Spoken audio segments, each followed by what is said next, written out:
It's only a game. Why you have to be mad? So where am I? Welcome back to Bro Science episode 2. This is where we debunk or answer all of the Bro Science quotes or stories that people put to us. It's a very serious episode, yes. Yeah. I hope you guys appreciated the sounds that I put into last week's episode. It was good. I took a bit of editing. I think Dan's had a bit of science in this episode. The trend.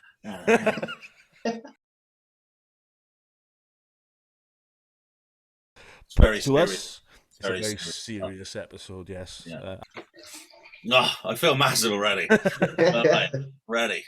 Oh, fuck me. Oh, we've started already. Yeah, Okay. we'll get stuck into this, right? Okay, a guy has told me that he's natural. Don't know why. He's lying. He said, I don't know why I needed to know. Hi, it's just Jack. I'm Nay. Then in the same breath telling me how he loves Superdrol. I was like, you know that's a steroid, right? And he said, it can't be. I bought it in a shop. Yeah. So is that a thing, Jack? This is definitely one for Jack. Science us. Hi, it's just Jack. I'm Nay. What, can you buy Superdrol in a shop? I'm not I mean, sure. there's many angles. We were kind of like, going for the science-based. But it could have just been like somebody's shop, like in the alley somewhere. The thing is, on all these over-the-counter supplements, so many of them have like funky names that make them sound like a steroid, or they'll put something in the name that makes it sound like a steroid. Yeah, it's probably anabolic something, or so it probably just sounded like it, but it's probably tribulus. It's spelled with a Z, like Superdrol. Yeah. And it's actually just ashwagandha or something. It's done. Chill. So that wasn't the right time for that. I'm sorry. Right. So George W. Bush. Yeah. Legend. In the All-round nice guy. Which one? 1980s, squats give you turnip thighs. In the 1990s, wide grips bench gives you wide pecs. Wide grip pull downs give you wide lats. Yeah. In the 2000s, avoid toothpaste on peak week as it's got too much sodium in it. Been there. I was going to say, the worst thing is I've actually did that. 2010, take as much insulin as possible to match it with several boxes of cereal. 2020, 3-inch range of motion and SLDLs is the key to ripped glutes. Absolutely.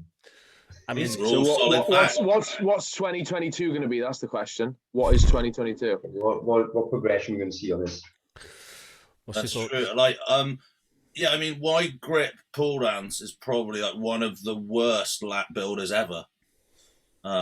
It makes it even worse, doesn't it? It doesn't, like, it's not like, apart from the fact that that's a stretch lat, not like that.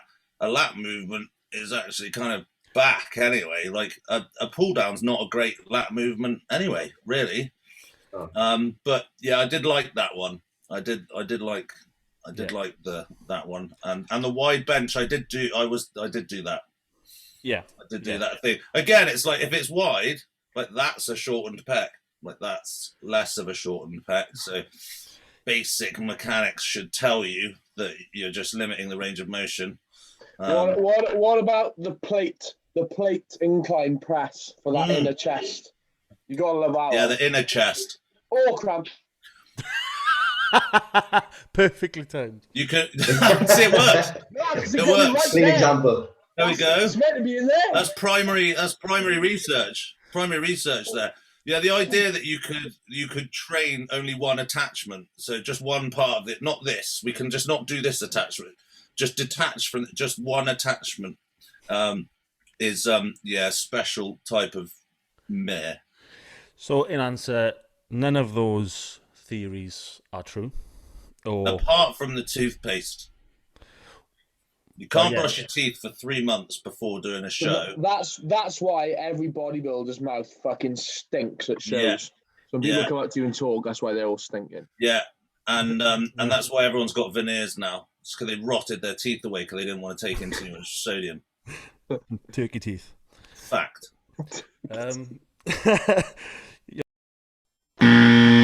Logically built, your training style should dictate your super supplements you take. People who train heavier and more intense should use MPP and Anadrol. People who train with more volume should use EQ and insulin. Oh, I like it. But there is an element to the fact that certain supplements would lend themselves to different training styles. Like obviously Milos's principle behind the super high insulin is a lot more blood volume, driving the high carbohydrates towards the muscle through volume training. And then potentially if you are someone that's hunting like progressive overload, heavier weights, you could use supplements that would drive up like aggression, etc. So there is that element, but there is a little bit of science behind it, and that's coming from the natural in the room. So yeah, I mean, I wasn't expecting an actual serious answer on that, but it actually made more sense when you said it out loud. Yeah, it did. I was going to rule it out, but now I'm completely on board. So science, not bro science. Yeah. Ding. Ding. Okay. Was once asked what the secret to building muscle. I mean, the sentence is already shit. I told the guy he had to eat celery with every meal, and after a week he said he couldn't do anymore because he was sick of it. So many layers. What, in celery? What, celery? Yeah, I hate celery. Yeah, can't you eat that every day? It's so stringy and weird. It's like, ugh. You know when you cook chicken and sometimes you get like a really stringy bit and it's like chewy and then it just turns all into fibres. Yeah, that normally means it's not cooked, Dan. Well, that's a good way to get rich. It's like, I have my chicken medium rare, please. Oh, mate. Yeah. Do you remember actually there was a thing, wasn't there? Someone was talking about the chicken medium rare and then people actually like did it. I guess a bit like Hollingshead's account being hacked. Someone was... It's like that guy now, isn't it, that's gone big time, who eats all of his meats rare, uncooked, isn't it? And he eats every. Have you seen that? Yeah. The guy that promotes the reason why he's in such good shape is because he eats. This is a guy with a big beard, no man. Yeah. Joe, the fact that he's obviously on fucking gear. Who did that? Oh, Joe Binley did that for ages, didn't he? Oh, he's done everything under the sun. He did the banana diet. What's the banana diet? Is that just fucking just literally like bananas? That's all he ate. Something stupid like Really? that. Yeah, he's done everything. I'm still trying to figure out what turnip legs is. Yeah. I know that was a few questions ago now, but it's playing on my mind. a bit slow, Yeah, it's a bit been slow going on around. the uptake there. Yeah. I think what they're saying is that obviously quads where you're developed at the top, not so much down at the teardrop. Oh. Which I think I had for a very long time. It took me, I had to take on, change angles on my extensions to really force it down in to the teardrop for me to get that development. But naturally, I've got... Isn't that just down to having high insertions? yeah, no, I've got carrot-shaped legs. Johnny, who we just had on the podcast, he's got very high insertions for someone quite so strong. Yeah. Yeah, he hack squats 9 plates on a Cybex, and It might support the theory. Maybe.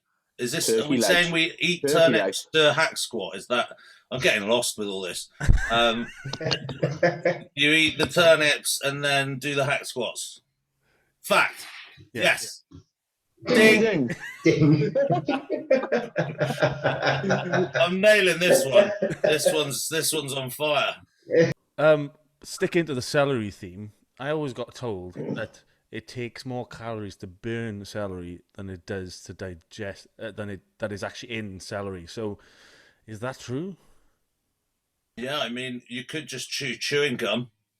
Yeah, I mean, I guess so. But I mean, if you're going to follow that theory, I did Unless see you- like on QVC, there's like a thing you put like here, and then you go like, oh, wow. And it strengthens your jaw. What am I doing? And it, like, yeah, strengthens your face. Yeah. So you can get like a ripped face. My first question is, why were you watching QVC? You know, when you just want to rest from life, and there's some good stuff on there. You know, like banana holders. Don't know if you've seen those. They're like little boxes you put your bananas in. Well, Because Joe nature Billy didn't like those. Because nature didn't already. Oh, maybe it wasn't. Joe Billy's got shares in them. Prep. I wondered why I opened it up and there was a cock in it. Wrong side, Dan. Wrong Sawn side. off cock. It was a travel cock. Slightly smaller than a normal one. Just in case you don't want to leave your cock at home, so get the case in case it becomes damaged. What am I talking about? When you don't want to use it. And I have tiny little man nipples, so Yeah, nice. I think maybe the like one of the bro science things that's happening at the moment is that women can do fast acting androgenic steroids, and somehow that removes the side effects. Any long-term effects, yeah. Yeah, so you just do it because they're short, and then you don't come turn into a man, which is obviously ridiculous. Because the thing about short acting esters is that you just do them more. Yeah. So I don't know who came up with this idea that MPP is the one, isn't it? Oh, they made DECA, but it's fast acting. Oh, that means women can do it. No, you're still putting a 19 nor into your body, just more often to alleviate the spikes, apparently. I don't understand how that model came about. The only conceptual idea I can think is that the per milliliter it's less. So my thought on this is, like, do you know, like, we all look at like a really obscenely fat person, we think, at which point do they look in the mirror and go, oh, that's a bit much? Like, do you know these girls, do they ever look at their clit and go, maybe I should stop now? Do you think? I think it creeps up on you. Do you know what I mean? Yeah. Bing! Yeah, it's like one of those things where you like. It's like when people say like, "Oh, I want to get massive, but I don't want to get too massive." Like one day they just woke up and were like, "Oh fuck, I'm too massive." I guess it must just happen. You probably just don't wake up one day and go, "Shit, Like, that's I'll be a really big. clitter cock. That's a clitter cock. Clip that. That's what's happened there." I think it just creeps up on you. Do you know what I mean? Or maybe they get body dysmorphia, but clit based, like body dysmorphia, and then like they don't know, and then they're like, "Oh no, my clit's fine," but it actually like looks like an inside out hamster. And but they're like, "No, it's fine. Like it's okay." Like I guess it happens with people's nuts as well. You're like, "No, these nuts are fine." And then it must just creep up on them. I was watching something on Instagram, but it didn't tell me that it was like a taster. I can't remember who did it. One of these famous coaches, and was talking about markers for masculinity that you can like do, and things like that. I don't know whether it was like a progress picture of like how much of a dude you're turning into. Yeah, like if your side profile has like a little mini penis sticking out. Yeah, I mean, but there's other things, like I don't know what it is. Like sometimes when like some of them are like heavy drug users, it's something about their face, like they haven't got a beard, but it looks like a beard's missing. Like it's like the shape of something that should have a beard on it. And I can't really explain it. It's a phenomenon where it's like, do you know what I mean? Like your mind Is it invents. because the jaw becomes slightly more masculine? Yeah, maybe. I think it's like, it's like a psychology trick, like a trick of the mind. Like it's like your mind like imprints a beard on it. So maybe the beard's not actually there because they've like shaved it off. Oh Jesus!